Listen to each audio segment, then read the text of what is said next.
श्री शिवाय नमस्तुभ्याम, हर हर महादेव, जय महाकाल। कैसे हैं आप सभी लोग। देखिए आज का जो ये वीडियो है ना, जितनी भी माताएं बहनें मेरे इस वीडियो को सुन रही है, जितने भी भाई बहन सुन रहे हैं ना, उन सभी के लिए बहुत ही ज्यादा खास और विशेष होने वाला है। मात्र आपको इस पेड़ के ऊपर एक लाल धागा बांध करके चले आ जाना है। आप जिस कामना से इस उपाय को करोगे पूरा जरूर होगा। आप सभी को पता है कि कल है फागुन मास का पहला शनिवार का दिन, है ना। और इस दिन इस वाले उपाय को करने मात्र से इस फागुन मास के अंदर ही आपकी चाहे कितनी भी बड़ी मनोकामना क्यों ना हो, पूरी जरूर होती है। पूज्य गुरुजी की कथा से सुन करके और समझ करके पूरे उपाय को बड़े ही विस्तार से बताऊंगा, परंतु उससे पहले आप सबसे एक छोटी सी प्रार्थना की जो लोग पहली बार आए हैं, चैनल को सब्सक्राइब जरूर कीजिएगा और वीडियो को लाइक करके देवादिदेव महादेव जी का कोई सा भी प्यारा नाम कमेंट बॉक्स में लिखना मत भूलिएगा। इस पूरे वीडियो के अंदर हम 3 महा उपायों के बारे में बात करेंगे, जिसमें से दूसरा वाला उपाय आप सभी लोगों को जरूर सुनना है और जरूर करना है। सबसे पहले बात करते हैं पहले वाले उपाय की। देखिए पहला वाला उपाय किन लोगों को करना है, ध्यान से सुनिएगा। ये एक उपाय ऐसा है जो कि आपकी सारी समस्याओं को खत्म करता है, लाल धागा बांधने वाला उपाय।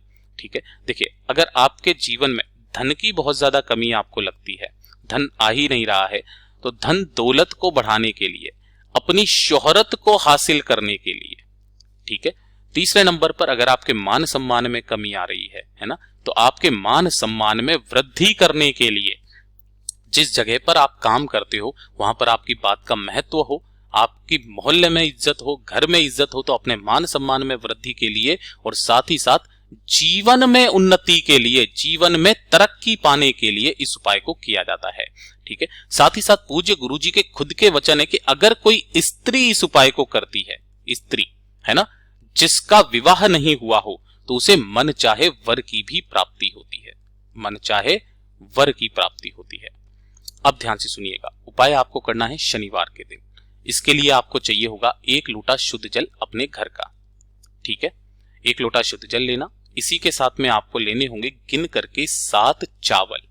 जो चावल लोगे ना वो सारे अक्षत होने चाहिए। मैं हर बार बता देता हूं, अक्षत चावल ही लेने पड़ते हैं, जो कि कहीं से भी खंडित ना हो। ऐसा नहीं है आधा अधूरा आप ले लो या चावल की टुकड़ी ले लो, ऐसा मत लेना, आखा दाना। इसी के साथ में आपको चाहिए होगा थोड़ा सा कच्चा दूध, है ना। कैसा लेना है, कच्चा दूध लेना है। और किसका, गाय का कच्चा दूध लेना है आपको। और जो सबसे महत्वपूर्ण चीज है ना, वो होगा फूल। आपको 1 फूल लेना है ना। कोशिश करना लाल फूल मिल जाए तो बहुत अच्छी बात है, ठीक है ना। 1 लाल फूल आपको ले लेना है। और सबसे महत्वपूर्ण चीज जो आपको लेना है, कलावा।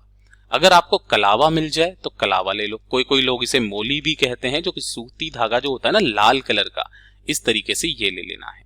ठीक है, इन सभी में से जो भी चीजें आपने मोली के अलावा ली है ना, 7 चावल के दाने, थोड़ा सा कच्चा दूध, 1 लाल फूल, उन सभी को आपको अपनी कामना कह करके इस कलश के अंदर डाल देना है। और इस कलश को और मोली को लेकर के, यानी कि लाल धागे को लेकर के पहुंच जाना पीपल के पेड़ के पास।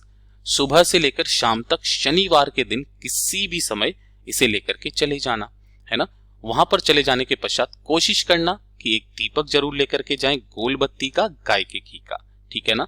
तो अगर आप एक दीपक जला देंगे तो बहुत अच्छी बात है। एक दीपक जला करके जब कामना की पूर्ति करी जाती है ना, वो निश्चय ही पूरी होती है। तो पहले दीपक जला दें। दीपक जलाने के पश्चात आपको क्या करना है, ध्यान से सुनिएगा।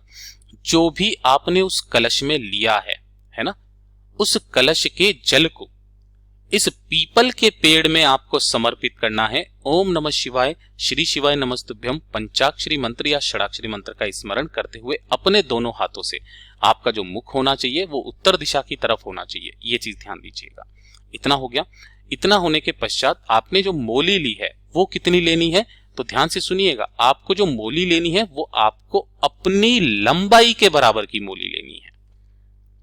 ठीक है, काफी सारे लोग लंबाई को कैसे नापते हैं, वो अपने हाथ को ऐसे ऊंचा कर लेते हैं, तो फिर वो यहां से लेकर के यहां तक की मोली लेते हैं। नहीं, आपके सिर से लेकर के पैर तक के बराबर की आपको लंबाई की मोली लेनी है।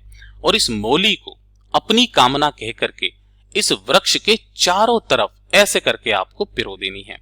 अब गुरुदेव ने यह भी कहा था कि अगर आपकी लंबाई के बराबर का अगर इस तरीके से पिरोने का कोई जगह नहीं है, छोटा पड़ रहा है अगर, है ना, तो आप उस वृक्ष की किसी भी टहनी पर अपनी कामना कह करके इस धागे में 5 गांठें लगाकर, ध्यान रखना 5 गांठें लगा करके वापस घर की तरफ चले आ जाइएगा अपनी कामना कहते हुए।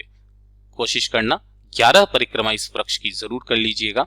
आपके जीवन में कभी भी धन दौलत शोहरत की कमी नहीं रहेगी, आपके मान सम्मान में वृद्धि होने लगेगी। साथ ही साथ मान सम्मान में वृद्धि के लिए पूज्य गुरु जी ने यह भी कहा था कि शिवलिंग पर लगे हुए चंदन की अगर आप एक बिंदी लगाना प्रारंभ कर दें और 1 लोटा शुद्ध जल बाबा की शिवलिंग पर समर्पित कर दें तो आपके मान सम्मान में जीवन भर वृद्धि होती रहती है। पूज्य गुरु जी का बहुत ही अद्भुत और अचूक उपाय है, जरूर कीजिएगा।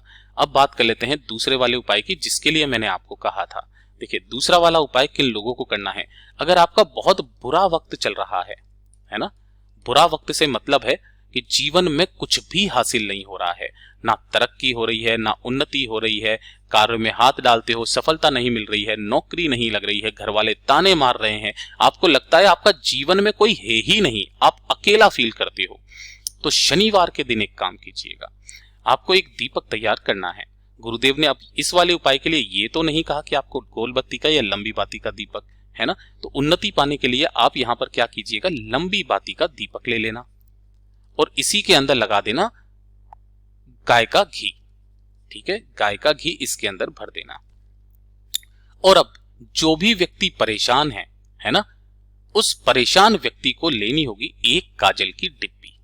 ठीक है, 5 या 10 रुपए में इजीली मार्केट में मिल जाएगी। एक काजल की डिब्बी आपको ले लेनी है और उस एक दीपक को और इस एक काजल की डिब्बी को इसे लेकर के पहुंच जाना किसी भी पीपल के पेड़ के पास शाम के समय, है ना।